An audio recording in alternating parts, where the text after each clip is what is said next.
लेकिन उससे पहले आपको बीजेपी की प्रेस कॉन्फ्रेंस दिखाते हैं। सुधांशु त्रिवेदी क्या कह रहे हैं पश्चिम बंगाल की घटना को लेकर, सुनिए। दर्शन की आड़ में कुछ तत्वों ने घुसकर जिस प्रकार से चिकित्सकों के साथ मारपीट की, उसकी हम कड़े शब्दों में निंदा करते हैं। परंतु उसके साथ ही साथ यह पूरा संदेह हुआ कि यह तथ्यों को मिटाने का, साक्ष्यों को मिटाने का एक षड्यंत्र हो सकता है, क्योंकि वहां के कई कर्मचारियों के ये बयान आए हैं कि वो भीड़ में उपद्रवी तत्व जो तोड़फोड़ कर रहे थे, वो उस कमरे का, सेमिनार हॉल का रास्ता पूछ रहे थे जहां पर यह कुकरते हुआ था। अर्थात आज का विषय एक घटना नहीं है, एक मानसिकता है। और यह मानसिकता पश्चिम बंगाल में आज से नहीं चल रही है। 2012 में संतारगाछी की घटना हो, 2013 में कामधुनी की घटना, 2014 में वीरभूमि, 2015 में कंधमाल, 2015 में पार्क स्ट्रीट का सामूहिक बलात्कार कांड हुआ हो, 2020 में एक आदिवासी कार्यकर्ता जो भारतीय जनता पार्टी की थी उसके साथ दुष्कर्म किया गया, 2021 में चुनाव संपन्न होने के बाद जो हुआ वो तो पूरे देश ने देखा किस ढंग से सुनियोजित हिंसा राज्य सरकार के संरक्षण में हुई। और उसके बाद 2022 में हंसखाली, और इसी वर्ष आपको याद हो शाहजहां शेख किस शहंशाही अंदाज में पुलिस के संरक्षण में चलता हुआ दिखता था। वो लगता ही नहीं था कि पुलिस की हिरासत में है या पुलिस उसकी सिक्योरिटी में चल रही है। और आदिवासी महिलाओं के साथ इतने गंभीर आरोपों के बाद फिर जुलाई में हावड़ा का विषय हो, और आपको याद हो इस घटना से पहले उत्तरी दिनाजपुर में एक महिला को कोड़े से पीटा गया, और इसके बाद क्या कहा गया, वहां के विधायक हमीदुर रहमान के द्वारा कहा गया कि नहीं वो तो महिला का चरित्र खराब था,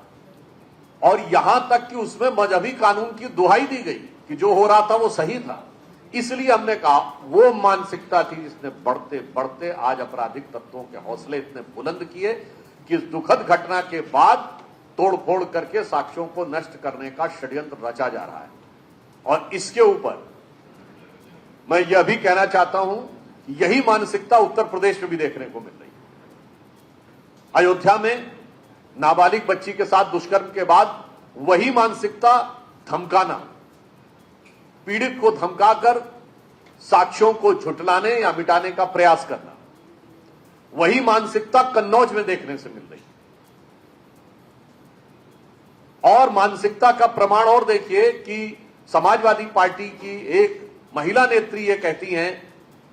इससे ज्यादा आपत्तिजनक और दुखद बयान नहीं हो सकता कि वो कह रही 15 साल की बच्ची शाम को कौन सी नौकरी पाने के लिए वहां गई थी। जब ये बात बिल्कुल स्पष्ट हो गया कि वो समाजवादी पार्टी से जुड़े हुए लोगों के द्वारा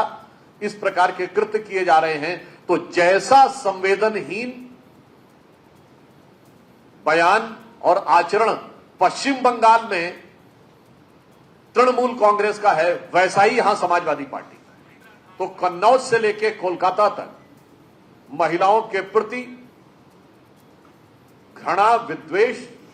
के साथ साथ अपराधियों को संरक्षण देने की एक खतरनाक मानसिकता दिखाई पड़ रही है। चिकित्सकों के ऊपर जो कुछ हुआ है और उस कारण से चिकित्सकों के मन में जो रोष है, हम उसे भली भांति समझते हैं। आपको याद हो कोरोना काल में भी यही हुआ था, स्वास्थ्य कर्मियों पर आक्रमण और कई जगहों पर प्राणघातक हमले हुए, और उस समय मोदी सरकार को एक स्पेशल प्रावधान करना पड़ा था उन लोगों की रक्षा के लिए।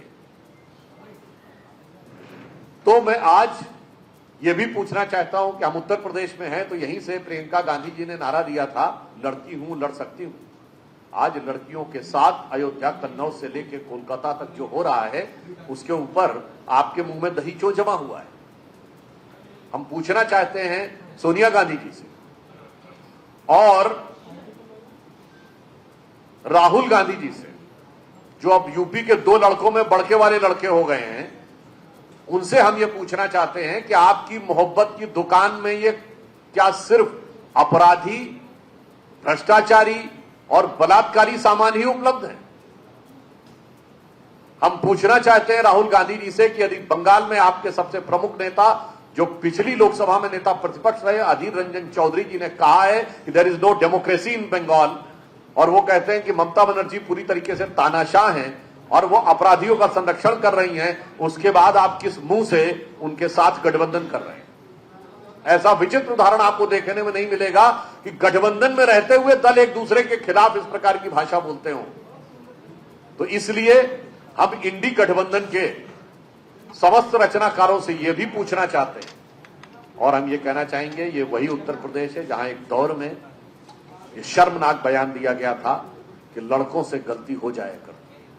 और जब से इन दो लड़कों की ताकत बढ़ी है तब से आपराधिक तत्वों की हिम्मत और हिमाकत भी बहुत तेजी से बढ़ती हुई नजर आ रही है। और इस समय इन दो लड़कों से गलती नहीं हो रही है, ये अपराधियों को संरक्षण करने का अपराध किया जा रहा है। और इससे पूर्व भी ये पार्टियां सदैव अपराधियों को, यहां तक कि आतंकवादियों को भी प्रश्रय देती रही।